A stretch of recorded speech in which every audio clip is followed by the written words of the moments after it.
Exode, chapitre 3, à partir du verset 5, nous lisons au nom de Jésus-Christ. Dieu dit, n'approche pas d'ici. Ôte tes souliers de tes pieds,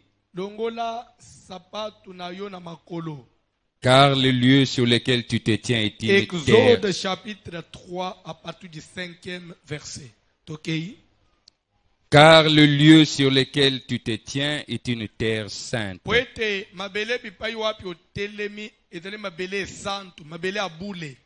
Et il ajouta, je suis le Dieu de ton père. Bandela, je suis le Dieu de qui? De ton père. Là, Dieu s'adressa à qui, s'il vous plaît? À Moïse. Il dit à Moïse qu'il est le Dieu de qui? Et qui connaît le père de Moïse? Sokokaina Exode chapitre 2, bandera premier verset. Exode 2, bandera premier verset. Rapidement. Un homme de la maison de Lévi avait pris pour femme une fille de Lévi. Cette femme devint enceinte et enfanta un fils. Elle vit qu'il était beau et elle le cacha pendant 3 mois. Moïse. Awa siko nzambe tozoki na 3, 5, 6 déjà. Tozoki na 6. 3, 6. Et il ajouta, je suis le Dieu de ton père. Tata na yo. Ok.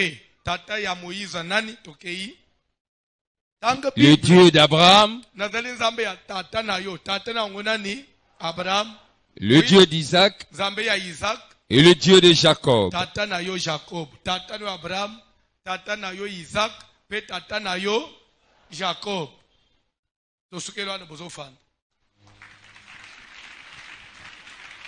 Pesanga matoi. Je vous prends 15 minutes seulement.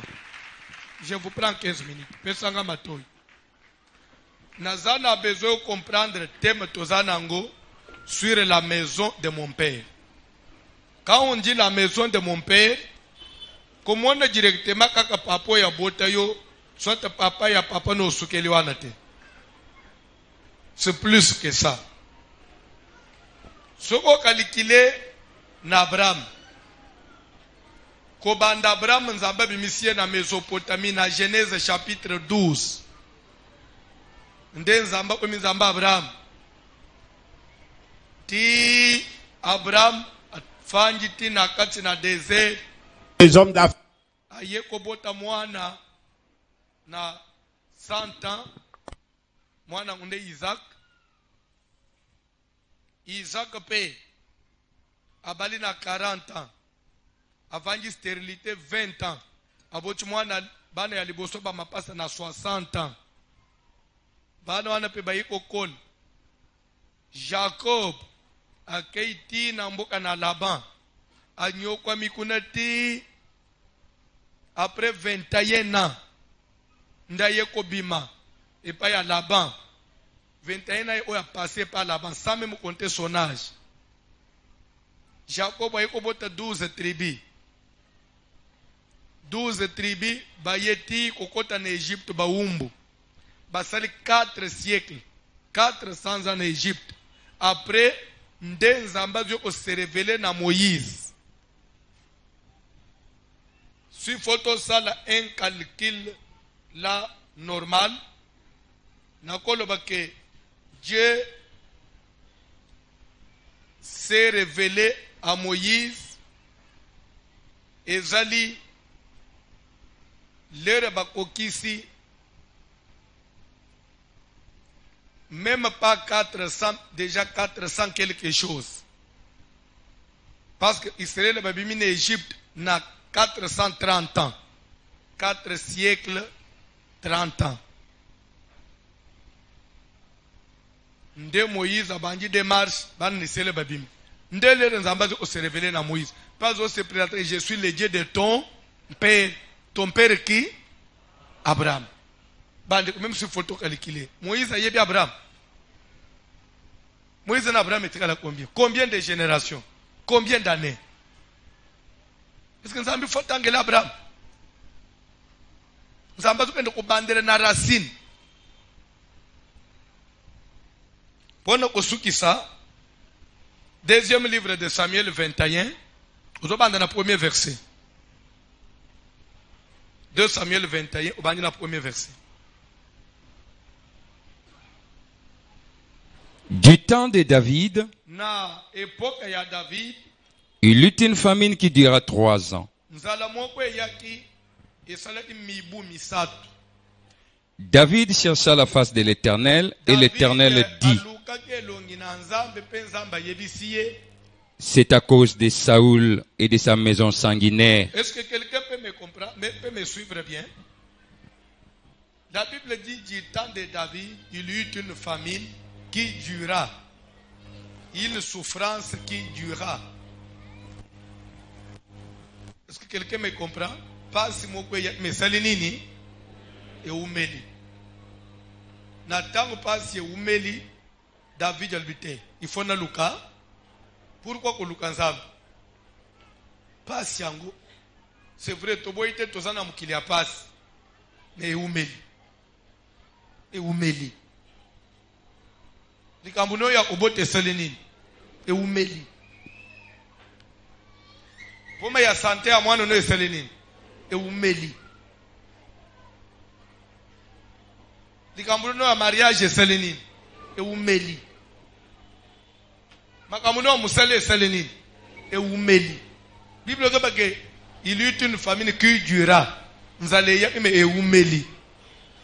Tellement que umeli David habite fona Luka na yeba pourquoi ils ont d'abord yé pona nini pe pona nini ezo umela ndenga ngano tuzo luka nzambe boy lero mutu atelema apona ko luka nzambe nzamba lobaka nzamba baba te. Bible dit que et Dieu lui dit si la situation là ça prend du temps ils en a pas embatté, il y a une cause. Bon, ce qu'il y a tant à David, c'est qu'il y a une cause. Il y a une des causes. La Bible, c'est la volonté de Dieu qui peut ajouter, exprimer. Si nous voulons connaître la volonté de Dieu, c'est la parole de Dieu. Si vous avez une situation, il faut interroger la parole de Dieu. À partir de David, on peut comprendre aussi ce que Yangai peut zoumer la pambate. Faut luka po yeba pourquoi makamuno pezo salani ezo ume zamba lubite ezo ume la pamba te na sentimate e umeli pona nini papa. C'est à cause de Saoul soki likambu na yo David ezo umela eza cause na yo David te meza cause ya mutu mususu mutu ako souffrir pona pasi ya mutu mususu mais pour souffrir pona pasi ya mutu mususu il faut lien moko ezana entre na mutu mususu. Si mutu moko zolandanga lien nini siko ezalaki entre David na Saül. Qui connaît les liens? Pardon? Royauté. David avait succédé à Saül.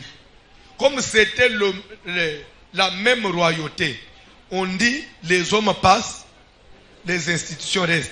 Même chose na yo. Lien nini da entre yo na ba koko kala wan. Le sang. Les hommes passent, mais le sang reste. Parce que le sang que tu as, c'est celui qu'a ton père. C'est le sang qu'a votre maman. Le sang qu'a votre maman, qu'a votre papa, c'est le sang de ton grand-père. Le sang de ton grand-père, c'est le sang aussi de son père. Le sang du père de ton grand-père, c'est le sang aussi de son père. Le sang de celui-là, c'est le sang de... C'est le même sang. C'est comme ça qu'il est dit. Tous ont péché et sont privés de la gloire. Comment est-ce que nous avons péché tous? Comment? Même un enfant qui vient de naître, a-t-il aussi péché? Oui. Comment il a péché? Il a péché à travers son père Adam. Comme le premier Adam a péché, et c'est lui le premier homme de la terre, et que tout le monde descend de son sang, et tout le monde a et l'ange moutignos. Dieu lui avait dit, ne mange pas ces fruits. Les jours où tu en mangeras, tu mourras. Osomituna pourquoi ozokouf? Osomituna pourquoi tozokouf? Osomituna pourquoi corona ezobo mabatu mikolo? Osomituna pourquoi ba matangeza ebele mikolo? Tunanga pona nini? À cause d'Adam. À cause d'Adam. Ce qui a pas neli ambomate, ata corona lingaki yete. Ah oui. Nyon so est Adam.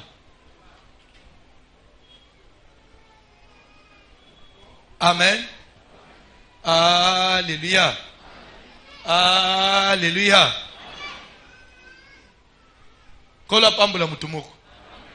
Kola pambula mutumoko. Bolangi déclaration ya Omes. Vous ne suivez pas les informations. Bolangi déclaration ya Nani ya Omes, représentant ya Omes.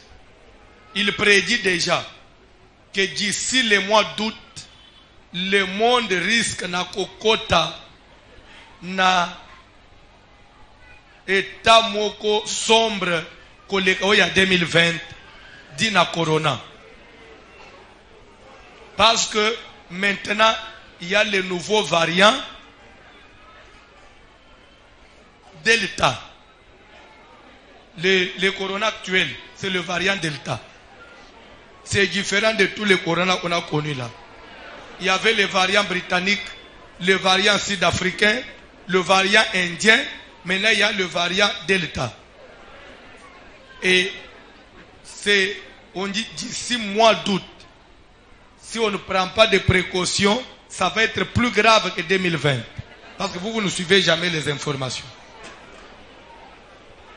C'est un variant qui se propage plus vite que le premier et il le tue en silence. Lui ne fait pas comme le premier. Le premier, et c'est pourquoi vous voyez au mot de tête, il n'y a même plus au nom, il n'y a pas ça. Au nom de Jésus. L'heure n'a d'information n'a pas so yata. To omina ba variant Delta, nyon so yo. Mbuma ngwelele inini. So akanga ka motema vie na bisona. Mais nyon so ezate. Ezadate. Ezanan.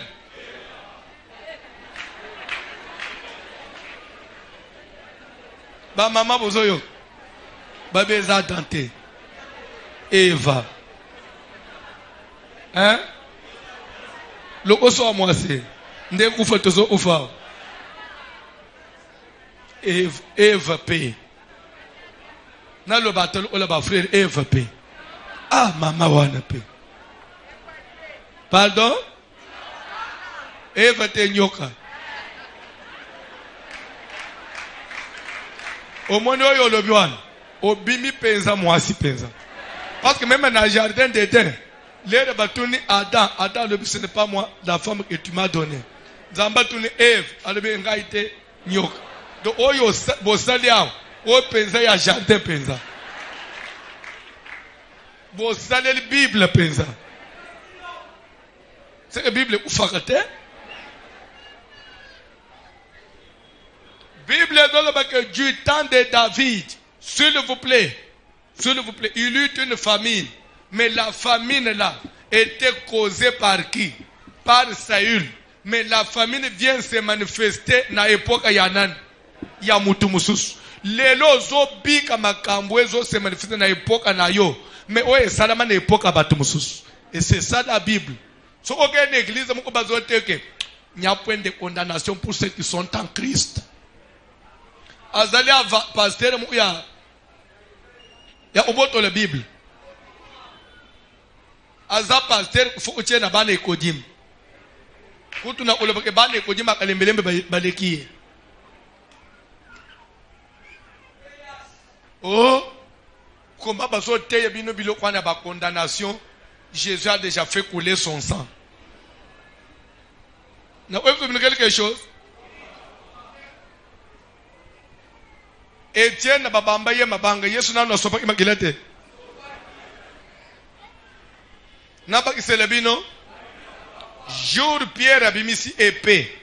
Akatilito ya Marcus, soda wana ya Pilate.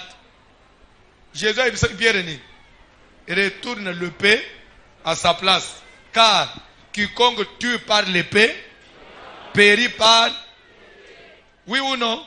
Vous reconnaissez ça? Et Pierre est mort comment? La tête décapitée. Pierre est mort par quoi? Par l'épée. Magilana Yesu somanakate. Malobawane lanje kangeto e kangayete. Tobeteli Yesu mabu. Omoni ndeba verset yo zanga ko pesa ba pasteur ya ba. Et les pasteurs qui raisonnent comme ça, vous savez quoi?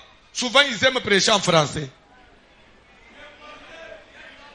Si vous êtes complexé par la langue, moi je ne suis pas complexé par la langue.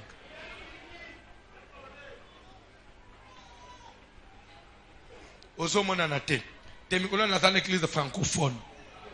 Ndeni. Ba lien ozobi keza ba lien francophone.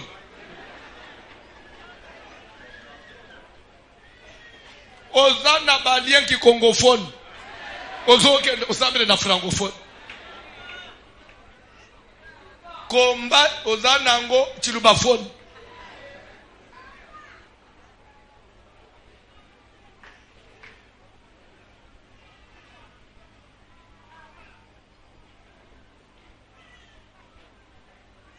Ne sais que c'est un mouké. Tu dois faire la délivrance pour le monde de Koumouko Kouinase. Bademo va dire que le banachilou. Tu n'as pas elato. Ngimushipa.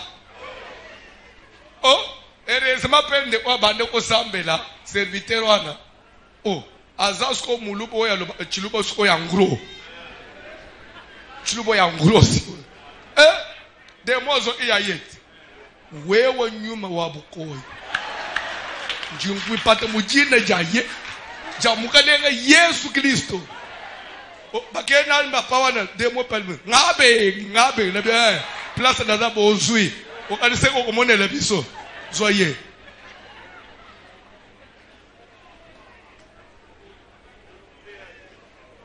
Musuza bani acha. Nalibia papa ya acha yak. Acha. Yo anisizo ndeto zangi acha l'église.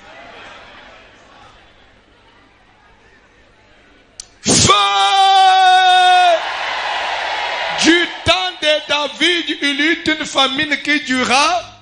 Et David chercha la face de Dieu et Dieu lui dit, si toi tu souffres, c'est à cause d'une autre personne. Je suis venu dire quelque chose à quelqu'un. Si toi tu n'es pas marié, si toi tu as des problèmes dans ton foyer, si toi tu as des complications de maternité, c'est à cause de la maison de ton père. C'est à cause de la maison. C'est à cause de la maison. Dieu dit à David, c'est à cause de Saül et de sa maison sanguinaire. De sa maison. En d'autres termes, ça veut dire, tu souffres à cause de la maison de Saül.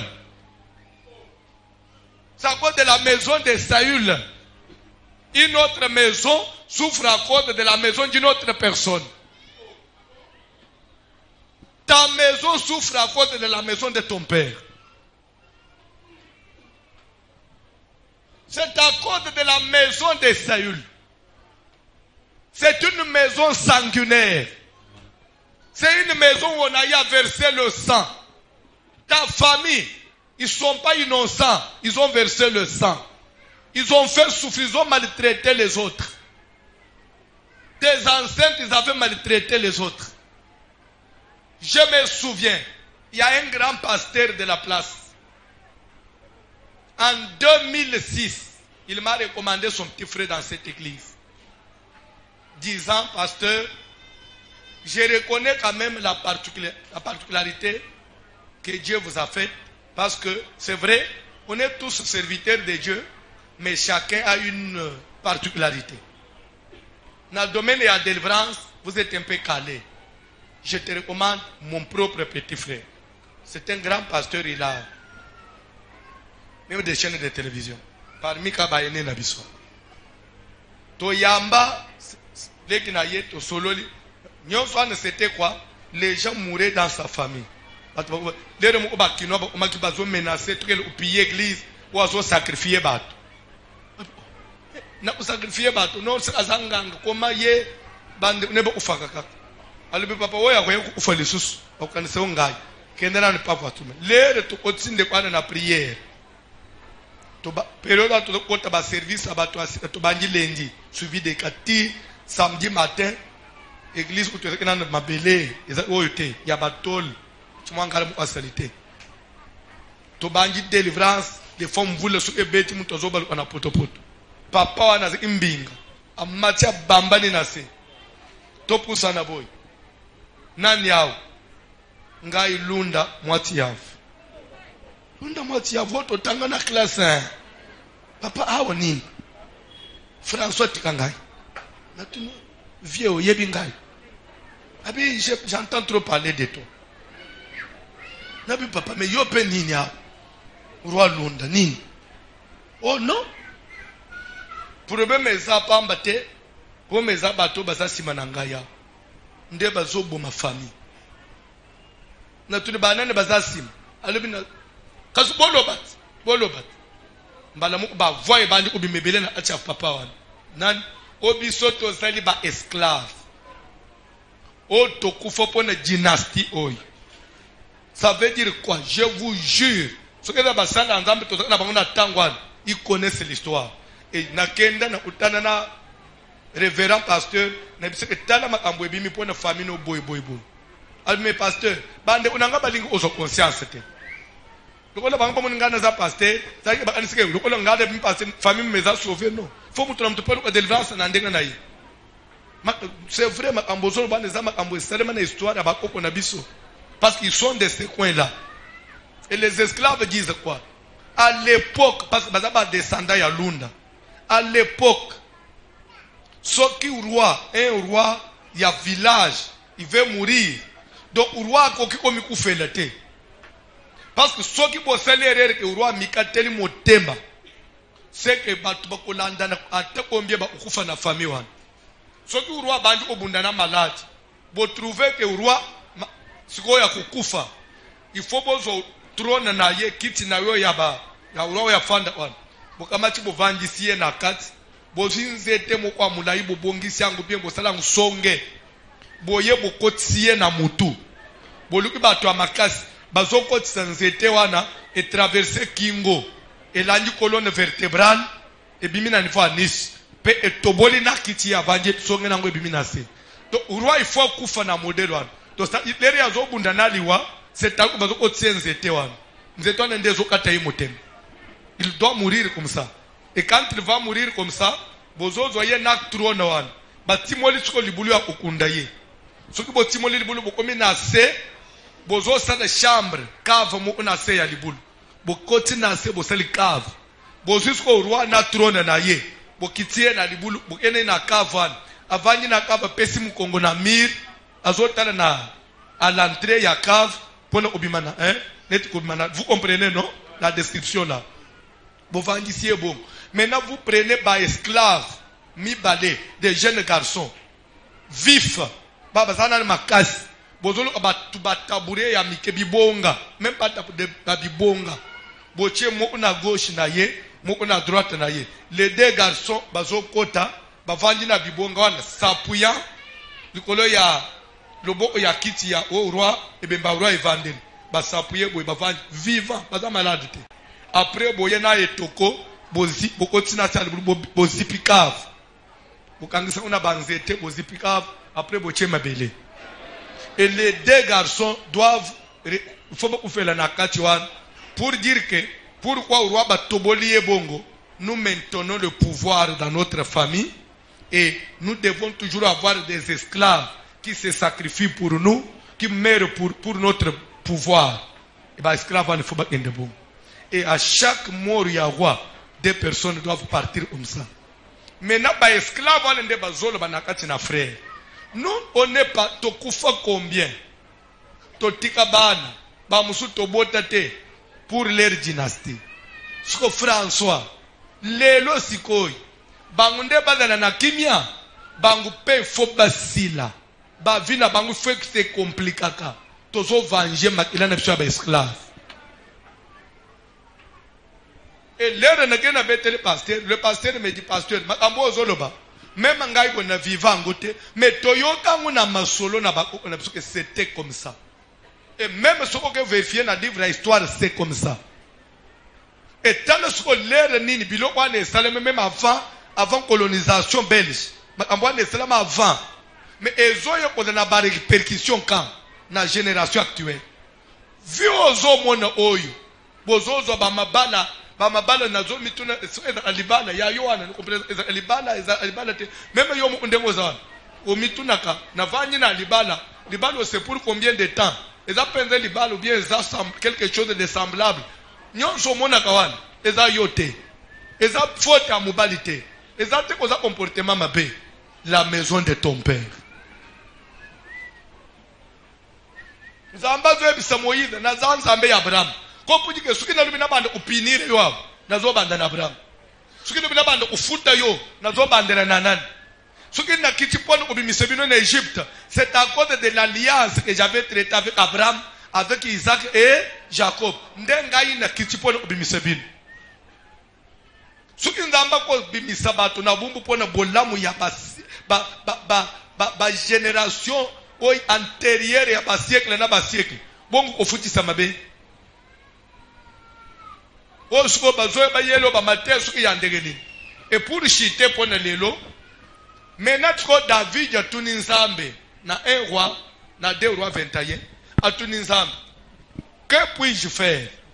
Et avec quoi ferai-je expiation? Na salanine, likambo sko poto si lisango, qu'est-ce qu'il faut? Nzamba ibisiye ne me demande pas, va interroger les Gabaonites. Bato maison ya Saoul et Bomaki.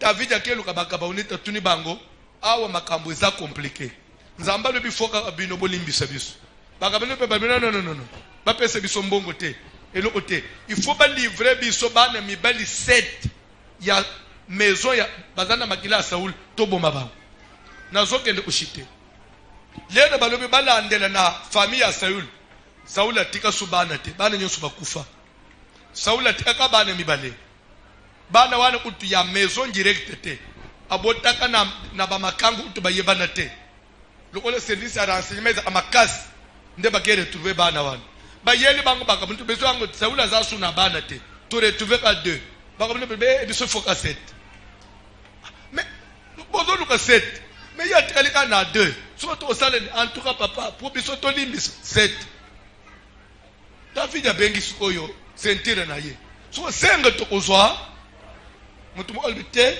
en tout cas côté ya bana ne ya mibali ataba koko bazate mais na mwana na ye moko ya mwasi abala na mboka mupai toyoka kabota bana ya mibali 5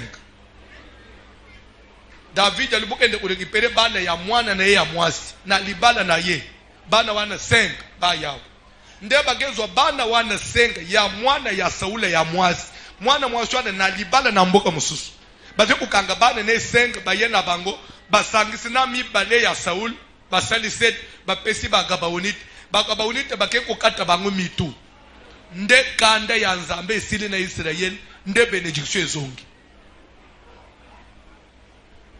okoki kokufa pona famille ya banoko na yo pourquoi parce que na makila ya mama na bino makila na yo ya mama na bino pesa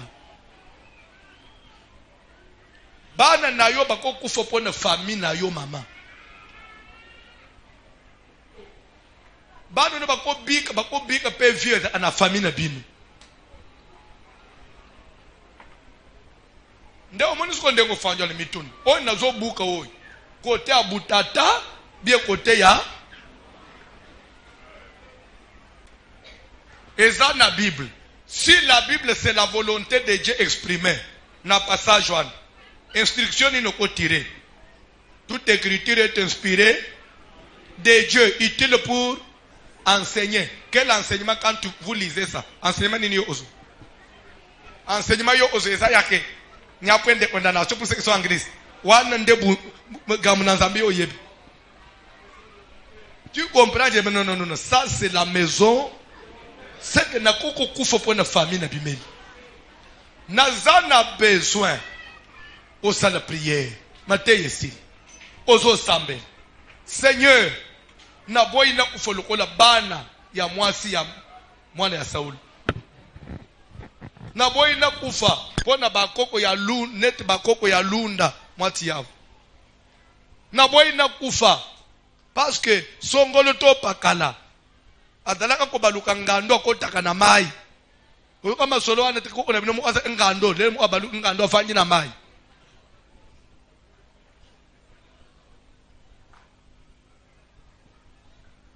na ebite suke de la bato bazana mémoire ya makasi vous pouvez encore vous rappeler ya mal moko eutaka ba Congo mal moko tochaka po na yeba suki boye bese ya couleur nini ya couleur nini pardon ezaki presque bleu gris malwan baya na malwan moko eutaka ba Congo bato baya na mal bana ya famille wana ba musuba utapoto ba musuba zakana ishas ko papa oya bota bangu akufa melera kufa tika mal na ba Congo na ndako abenga ki bana nyonso mwana weza na courage ayazwa mal bana nyonso bakimi obisoto ozwa mal te okay boboy ozwa mal etalibini papa kufi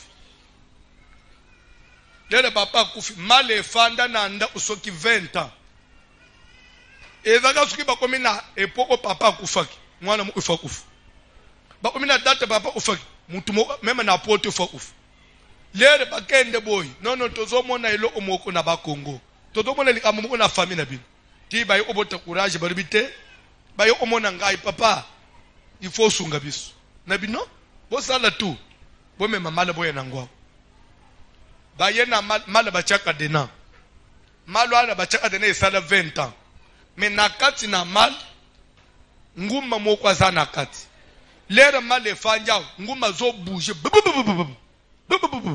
mais malo bakanga pendant 20 ans nyoko nakati il mange quoi il boit quoi mais il est vivant personne n'ouvre la mal mutacha elo onakati te mais nyoka kufa ate ba à part mal esunini so vous se rappeler na kombo na lichette na kamwa nzungu mukuboyi totumbaka ngo na plateau nzoka nde kokufa bakufa kawana nde nourriture ya nguma il faut mutu akufa po nguma za la bonne santé faut mwana mu una papo ya kufa sote ko kwa papa mu akufa po nguma vivre soka yo inzala mutu akufa ya za bien na mal lere bayena ngwa tolimino il faut to tumba mal to cha essence to tumba mal libanda na nguma na bilo onyo sezik to sali délivrance dès lors famille wana bafanda kimia baza parmi bato balanda abiso babenga ana na internet au na poto bafanda imi nde ba famille bato muindu oyo zomuno njire papa na biso za pasteur na mission telema likolo na kati opesi na kati na matei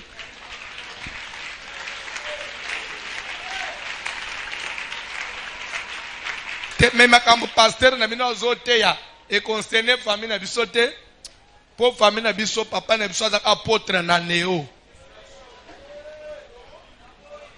aza amusali na nzambe munene omoni révélation tozana ngolelo ezao tozekina na 1980 te façon tozo comprendre bakamu na nzambe lelo na 2000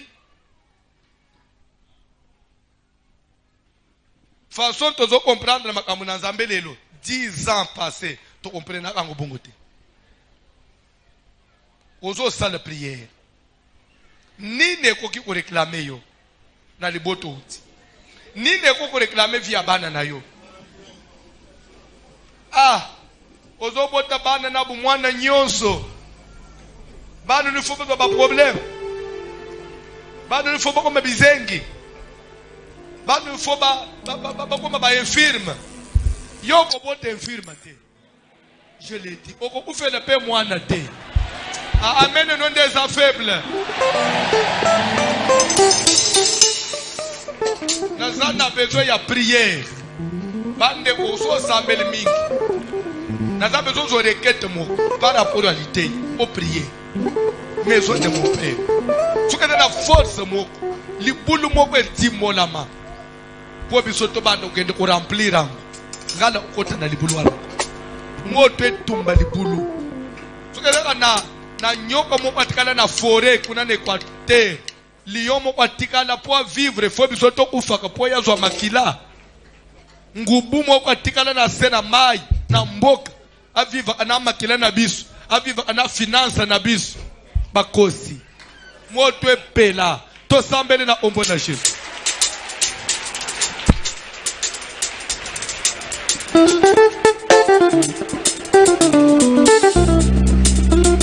ça la prière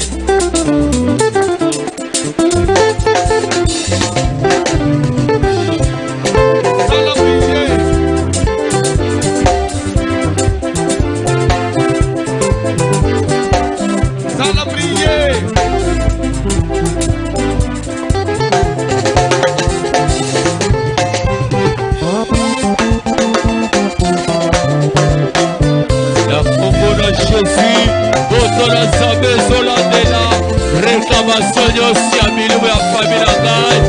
Votre assemblée Zolandela, réclamation Dioso, ya Bilima ya Zamba, réclamation Dioso, ya Bilima ya Mal, réclamation Dioso, ya Bilima ya Cimetière, Wezara Katia Koladangai, Wezara Katia Kolukamara Nagai, Wezara Katia Kolukamasi Nagai, la Poko Lelo, la Zoke Kakopazango, votre assemblée Zoko Isango, votre assemblée Zoko Isango, la Komora Yes, Ezotubaba, Ezotubaba, Ezotubaba, Ezotubaba, Bilima Dioso, Wezo réclamé Binangai, Bilima Dioso, Wezo Landangai, Utabela famille, Utabela belle famille, votre assemblée, Ezopazabo, Ezotubaba, Ezotubaba, Ezotubaba, Ezotubaba,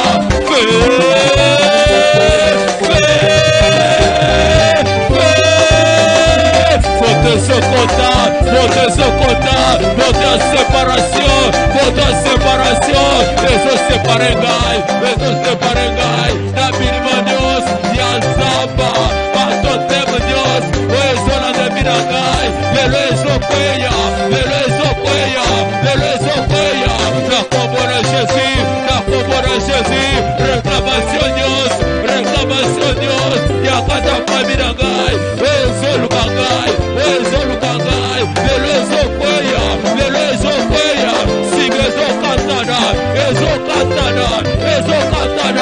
Ezokatana, nazoke de kokata, Lidia Dioso, Wezo réclamé gailelo, Ezopazana, Ezotubaba, Kakaya bote zobeta, la Katran Binagai, Kakaya bote zobeta, la Katran Binagai, votre séparation, Ezopela, la Binagai, Ezoseparegai, la Binimarosia Limota, Wezo Regamegai, Wezo Lukabinagai, Wezo Lukagai, Lezo Kweya,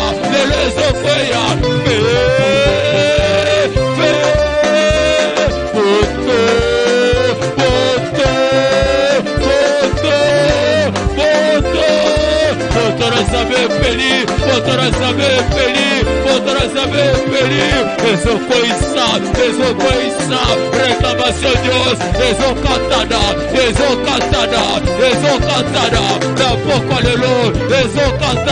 n'importe lelo, Ezokatana, Orose Lukakagai, la Espinose Lukakagai, Espinose Lukakagai, Lezo Kweya, la Komora Jésus, votre la dernière, la Komora Yes.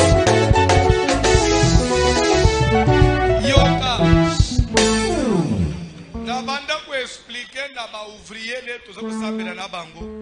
Na bisi bango boy. To ak exemple ya Daniel na Babylone.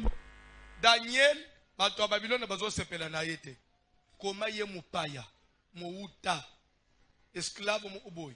aya akomika roi matanaye roi kitanaye makamunyoso ka Daniel na mboka na biso ye fo kufu ye fo to bomayi so mais boko bomaye ndenge nini parce que ça le protéger ya roi boko bomaye de Bible doit que baluki so occasion boma Daniel bazuite mais bazana projet na bango mais boko zoyer ndenge nini nde bafanje balobi c'est Daniel, il faut te créer pour la voir. Parce que côté le roi na ruse, le roi peut y habiter. Oh, tiens nan moube pendant 30 jours. Moutou assemble nzambe mususute, assemble la kakayo. Et le roi s'est fait prendre au piège comme ça. Atie loi, ne sachant pas que c'était Daniel qui était visé. L'air moube kweye, oh pendant 30 jours, moutou nyo assemble le roi. Toute prière doit être adressée au roi. Mais le roi n'est pas Dieu. Comment moi je vais commencer à prier le roi? Jamais. Daniel a continué au sambe l'ensemble. Mbalamu tozuye. Et l'ingi omoni corona oy. Eza occasion pour na bandoki. Bali abato balzo occasion te. Nde nazo lingo prier. Papa na bino bazoye na occasion ya corona te. Mama ni bino kende na occasion ya corona te. Mwana ni wakende na occasion ya corona te. Pas comme une occasion. Eza carte blanche. Ce que muto ofina minito. Moyen batungi satan donc ya famille ezate. Akufa ini te appelle ipema 2 jours. Wana corona te. A fait la yango parce que basala ip test est positif. Ta mort est justifiée. Oui ou non? La mort est justifiée. OK mon frère. Au nom de Jésus. Nde moment esengeli totelema na prière. J'ai dit au bien-aimé le matin, il y a une série ici. Aïe papa, grand frère ne peut bungi il y a 3 jours. L'état n'a zolo kana ko utana na yo na ibisa yo. Quand semaine passée, ce qui vendredi, ce qui samedi na tong, ba lokotie bembe na gare centrale. Ba bomiye ba boaki. Âgé de 38 ans. Abali na nous tabotité. Et le monsieur parle comme ça. Au moment où liwe bimi justifier ni ba leva ye ba bomiye. Mais enlever Kobomawana eza couverture. Moutoko de la bomie eza tata mwasimoko. Mais ce qu'on luki comment couvrir ça. Bande ko bazo occasion te likolo na yo. Bazo occasion likolo mwana na yo te. Boya ko kufela mwana wa sa contaminé na corona lukuta. D'ailleurs ce qui te bitola de la réalité. Vous savez que cette maladie là ne tuait pas les jeunes. Mais au lieu de les occuper susté. Tant qu'on va justifier ma âme. Quand la Bible dit que les plus vulnérables, les plus bateaux, âgés de plus de 60 ans. Non, c'est plus de 60 ans. Après, non, plus de 40 ans. Après, non, ça a tué un garçon de 33 ans. Après, non, une fillette de 13 ans a été atteinte. Nyon soit là-bas, quand on peut pas continuer à battre Nyon, Mikolo, même les bébés. Et c'est devenu officiel normal au nom de Jésus. Au kokende na confusion te. Papa no kokote libulu ya confusion te. Atabalobaka. Weza moma ya yo kufa. Wozo kufa balela kabibembe te.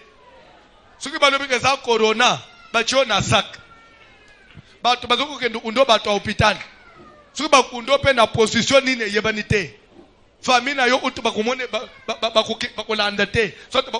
avez assister. Après, matanga pesate, pas plus de 20 personnes. Au moment, il y a un mouton qui fait normal. Vous faites un moment confusion, boy. Vous faites un moment confusion, boy. Nous avons besoin de prier. Liwangwa tabasiba kotsa yangu na kati na yo. Liwa pe baboyaka. Liwa pe balungulaka. David yaboya liwa. La sopoye liwa nyosa baboko abato. Garde-le siba beta. Garde-le siba beta. Ona kokotsa sacrifice la viragai. La zoke de botumba. La tubi carte. Occasionios. Garde-le sur empoisonnement. Garde-le sur empoisonnement. Garde-le sur magnétisme. Garde-le sur maladie. carte nosi bazala kati ya kobeta mpona kosakrifie ngai mpona kosakrifie baoyo ndako na ngai na kombo na Jésus nazokende kotumbango nazokende kozikisango ezopela moto ezopela moto ezopela moto ezopela moto na kombo na Jésus na kombo na Jésus moto na Nzambe ezolandela moto na Nzambe ezolandela carte nosi babeta carte nosi babeta utabela fami na ngai utabela bato ya mokili lelo ezopela moto lelo ezopela moto na kombo na Yesu na kombo na Yesu moto ezokota moto ezolandela moto ezolandela eloko nosi basi babongisi eloko nosi basi babongisi na kati na vi na ngai na kati na vi na ngai po bajisipia sakrifisi na bango lelo ezopela moto lelo ezosika ekomamete Tarde qui sera porté contre vous sera lui le sang de feu, la rendra lui le sang de feu, la briser Yako, la briser Yako. Ça la prière. Jésus, la combo de Jésus,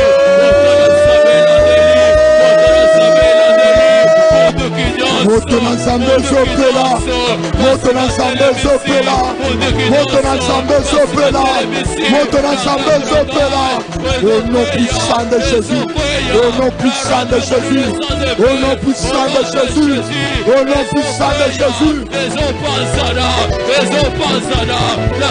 Ça la prière.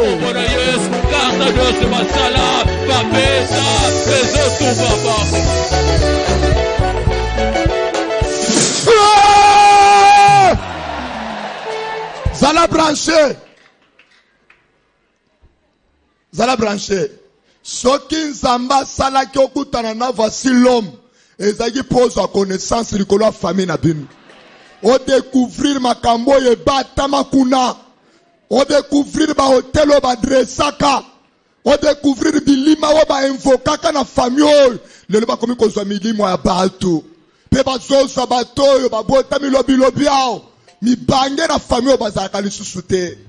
Na otaki koyebisa ke depuis ntongo na yebisi yo ke objectif Nzamba tindela yo na kalembelembe eza po ete hémorragie oyo s'arrêter. Malédiction pe à un certain niveau et il y a comme peu bénédiction. Et c'est le Dieu qui a le pouvoir. Il y a comme ça malédiction famille na bino ko sango bénédiction.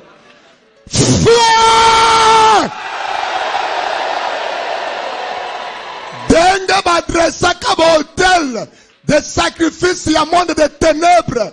Pe bazwaka ba mbeka, bachaka likola ba hôtel wana pour invoquer les esprits. Baya na kati ya famille. Lelo ba komi ko zuwa milimo abatu. Babotola bino mabal, babotola mbong, babotola bino longévité, babotola bino bonheur. Denge na poko lelo yoka, denge pe na poko lelo. Tozo dresse hôtel moko liboso. Ça c'est l'hôtel de Dieu. Et bisope na tour na biso. Nous avons un père spirituel ici. Toza na molobeli na biso. Tozo dresse hôtel na poko lelo. Et on va prendre le sacrifice. Tozo tchalikolo hôtel. Tozo ebisanzambete. Ba invokaka ba esprit na famille. Lelo zo boma biso. Ba invokaka ba démon, ba invokaka ba nguma, le lozo mena ba vie na biso. Biso pe to eko dresse hôtel, to che sacrifice likolo hôtel, défends-nous. Défendre biso. Mabana na biso eza wapi? Vi mulaye eza wapi? Finance na biso eza wapi? Si réellement yondo sali na tout na papoy, na yeba na ye, voilà l'hôtel de Dieu. Le lozo offrande mop ozo chalikolo hôtel wana ozo bisanzambete na sima na ngai yao ezana milimo moko ezo poursuivre ngai banguma ya famille ezo poursuivre ngai ko permettre na kufaliwa ya famille te.